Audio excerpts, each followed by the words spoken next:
dedim ki, ana arı mayalanmanın məhsuludur. İşçi arılar da mayalanmanın məhsuludur. İşçi arılar mayalanmanın məhsuludur. Amma özü mayalandıra yəni çoxlara bilmir. Cücükləşmə orqanı yoxdur. Elçi arılar mayalanmadan əmələ gəlmir. Amma özü neyini? Mayalanmada iştirak edir. Ana arını mayalandırır. Olduğu uşaqlar. Demək nə olur? Ana arı həmişə bir dənə olur.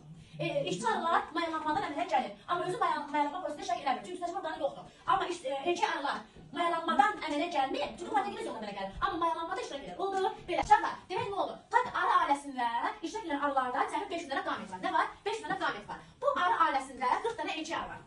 Və sizə sual verirəm. Neçə dənə işçi arı var? Arının qametini soruşmuram, sayını soruşam. Neçə işçi arı var deyirəm. Uşaqlar, 40 dənə elçi arı varsa, biz deyirik, elçi arının əmələ gəlməsində neçə qamet iştirak edirdi? Elə bir dənə. Çünki proteiniz yox olacaq. Mayalanmadan əmələ gəlmirdi. Düz demirəm? Demək 40 dənə elçi arı varsa, demək 40 dənə də qamet bunun əmələ gəlməsində iştirak edir. Və 40 dənə buradadır. Bura sənə ana arını qeyd eləmir. Sən bilməlisən ki, bir dənə də ana arı olur. Düz demirəm uşaqlar. Mən sənə işçi arını soruşam. Bir dənə ana arı olur. Ana arı nədən əmələ gəlmişdir? 2 qametinin birləşməsinə əmələ gəlmişdir. Yazıram burada 40 qamet, üstəgəl 2 qamet.